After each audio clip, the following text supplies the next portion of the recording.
Asih. Iya. Oke, kalau itu uangnya untuk kemajuan yayasan dan dipergunakan untuk tadi hal-hal yang non-profit. Membantu kaum muslimin apa. Ini yang jadi masalah ini semua kalau nanti untuk memperkaya diri. Masukan.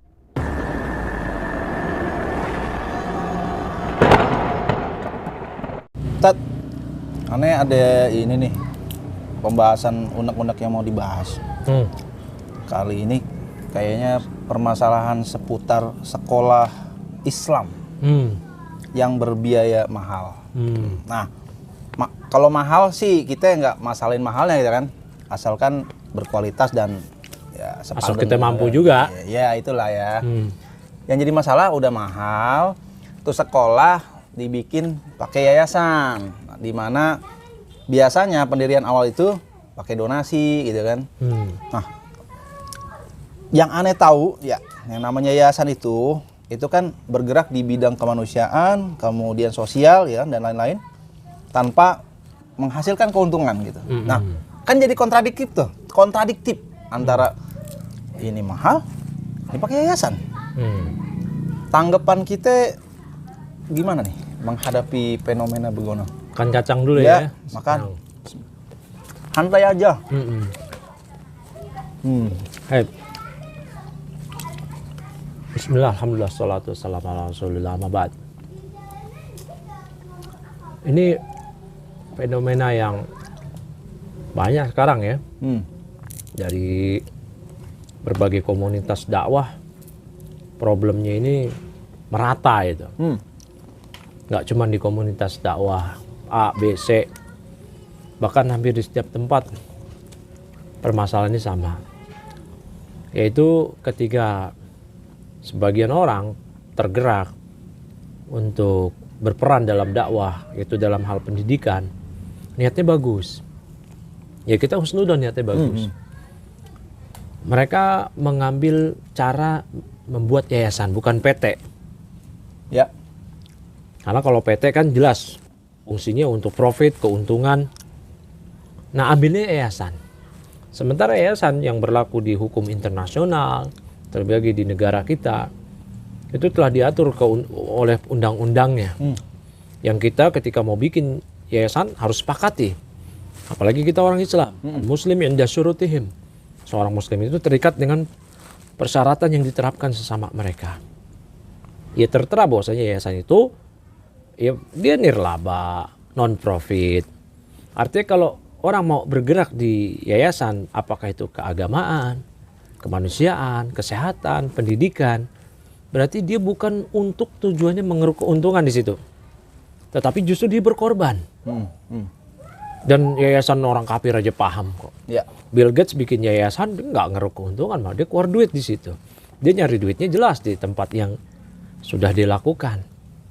Nah, ketika teman-teman ini kaum muslimin bikin yayasan, niatnya bagus dakwah. Dia nggak punya kemampuan nih.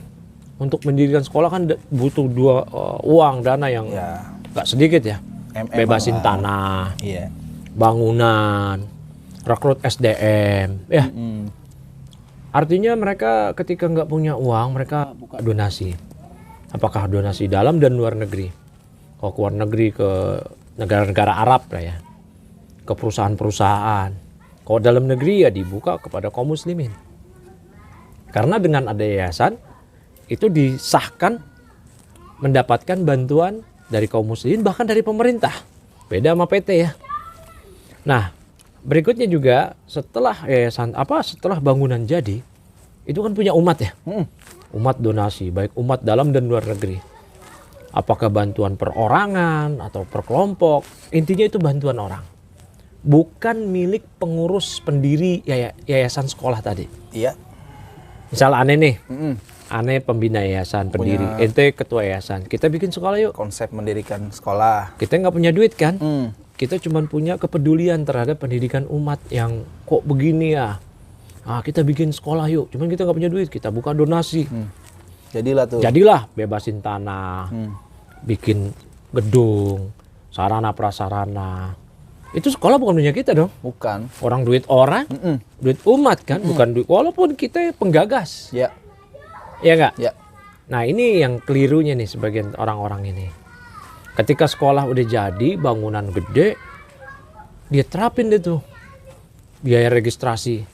Baru beli apa, registrasinya dikasih kertas tumpukan itu aja ratusan ribu. Iya.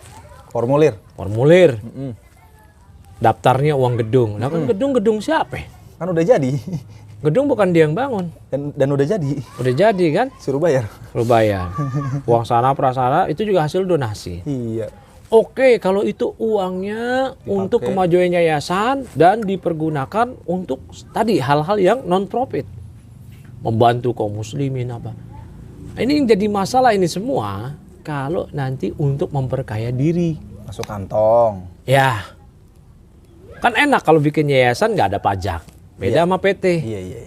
Udah dapat bantuan, membuka peluang dapat donasi dari umat, masyarakat, bahkan juga dari negara. Nggak kena pajak juga. Enak bener ya bikin yayasan buat kayak begituan. Ya, makanya nih bertakwalah pada Allah pengurus yayasan. Kita bikin yayasan, kita itu untuk berkorban. Ya, hidup kita itu untuk agama udah. Bukan agama, dalih agama buat hidup. Kok kayak gitu kan, ini dalih mau beragama nih, menegakkan agama. Tapi buat hidup, itu keliru itu.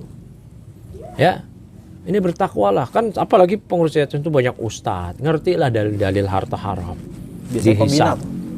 Ya, pembina apalagi. Apa milik dia nanti. Harusnya bertakwa pada Allah. Takut pada Allah kayak masalah begini. Ya. Harusnya ketika sudah dimudahkan urusan dia, gagasan dia dengan kaum muslimin membantu, pemerintah nggak nerapin pajak, harusnya dia mudahkan urusan kaum muslimin. Ya. Dengan dia murahkan, gratis lah uang gedung. Gedung bukan punya dia kok. Kecuali untuk perawatan. Kok untuk perawatan satu anak 1 juta wajar lah ya. Sama gaji guru. Ini kita bicara masalah uang gedung dulu nih. Oh, uang gedung. Untuk perawatan. Ya. Berapa sih per tahun? Anak baru masuk 4 kelas aja 100 orang. Sekelas 25 ya. Jigo kali 4. Jigo 25 ya. 25 kali 4 sama aja Jigo 25 kan? Jigo 25. Ya, sama dengan cepet 100. 100 kali 1 juta, 100 juta. Biaya perawatan gedung lebih dari cukup lah segitu. Setahun ya? Ya, belum lagi itu kalau dari cuman 1 juta aja. Sekarang bisa bengkak 5 juta, 10 juta, 15 juta. Belum lagi naik kelas 1, kelas 2, kelas 2, kelas 3 sampai kelas 5, kelas 6. Daftar ulang. Jutaan juga. Apa lagi kan udah daftar waktu kelas 1. Oh, ngulang? Iya. Nah ini akumulasi itu hasil dari itu kan miliaran. Yes. Miliaran. Oke, diterima. Dengan asas non profit. Nirlaba. Berarti nggak boleh masuk ke kantong pribadi. Pengurus yayasan, penggagas. Ya nggak? Berarti untuk kemajuan sekolah, buat gaji guru. Ya. SPP besar, mungkin SPP-nya kecil. Ya udah, dipangkas dari keuntungan daftar ulang, keuntungan daftar siswa baru, dan seterusnya. Buat gaji guru. Sejahterakan itu para pengajarnya, para security-nya, ya. admin-adminnya, iya semuanya. Tapi kan nyatanya sekarang banyak mengeluh. Saya pun juga dulu pernah ngajar di sekolah. Curcol. Ya, sekolah terpadu lah, Iya. Islam terpadu. Pernah ngajar di pondok, pesantren juga. Hebat juga pengalamannya. Ya, nggak hebat. Belum pernah jadi dosen. Oh, belum. Ya, karena belum S2. Oh, gitu. Dan nggak minat juga kayaknya. Nah, ini kan kita tahu di lapangan lah, guru itu mau ngajar, ustadz-ustadz itu di pondok bikin RPP, silabus. Jangan dianggap guru itu enak. Pulang ke rumah mereka bawa juga tumpukan tugas anak-anak, ngoreksi segala macam. Gajinya S1 loh mereka kebanyakan. Gajinya di bawah UMR. Kalah sama STM. Ya, STM masuk pabrik minimal UMR. Tambah lembur. Artinya oke lah, bentuk penghargaannya beda karena bidangnya beda. Oke. Tetapi kalau sekolah tersebut menghasilkan profit yang banyak dari bulanan, uang tahunan, harusnya dialokasikan ke pengajar, guru, bukan ke kantong dia. Itu lagi-lagi asas itu. yayasan nggak bisa menjadi sarana keuntungan bagi penggagas.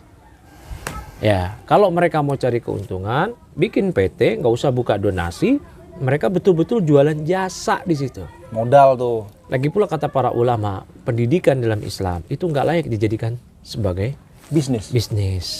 Hmm. Ya, seperti itu ya. Nah, kalaupun memang mau ngambil keuntungan, bikin PT, nggak usah buka donasi, udah Terang-terangan tuh ya. terang-terangan.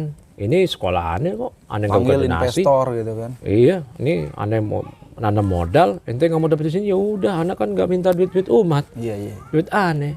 Sementara yang ada kan sekarang minta, ya seperti itulah. Rahasia umum kali. Nah sekarang begini ya, Hmm. misalkan di pengurus yayasan tuh yang pondoknya sekolahnya mahal-mahal itu, ketika mereka buka donasi, mereka membuat pengumuman di awal, wahai kaum muslimin, kita akan bikin sekolah. Setelah sekolah jadi, gedung jadi, kita akan nerapin uang gedung sekian juta, belasan juta, SPP sekian juta. Ada nggak kira-kira kaum muslimin mau donasi? Yang nanti keuangannya kita nggak akan pernah buat laporan pertanggungjawabannya, Betul, aktualnya begitu. auditnya nggak ada, Iya, siapa yang karena mau? masuk semua ke pengurus yayasan. Apalagi kalau pengurus ini udah dalam bentuk keluarga ya. Kita juga nggak menafikan ada sekolah Islam, yayasan yang mereka bagus. Ya. Ya, kayak di sekitar sini pun juga ada ya. Artinya mereka betul-betul itu orang-orang yang Masya Allah, jazakumullah khairan. Mereka ngerti di situ. Namun yang tadi itu, yang seperti itu sedikit, yang banyak itu. 1 banding berapa tadi? Nggak tahu ya, kita belum survei, tapi yang kelihatan di mata kita yang memang seperti itu, teman-teman juga keluhkan, Ya, yaitu ada banyak lah ya. banyak. Nah itu sangat disayangkan. Jadi ya nasihat kita kepada mereka yang seperti ini, bertobatlah pada Allah. Ya, kita aja kok nggak bisa gitu membuat LPJ, laporan pertanggungjawaban pada umat, uangnya kemana. Diaudit juga enggak, karena yayasan kan enak kan, nggak diaudit, pemerintah nggak menerapkan pajak, begitu kan, membuka peluang untuk dapat donasi. Ya cobalah, mereka itu ya bermuhasabah. Kira-kira yang mereka lakukan ini di akhirat akan memudahkan urusan mereka di akhirat atau malah menyusahkan. Seperti itu aja. Wabillahi taufik. Wassallallahu wasallam ala nabiyina wa sayyidina Muhammadin. Wassalamualaikum warahmatullahi wabarakatuh. Waalaikumsalam warahmatullahi wabarakatuh.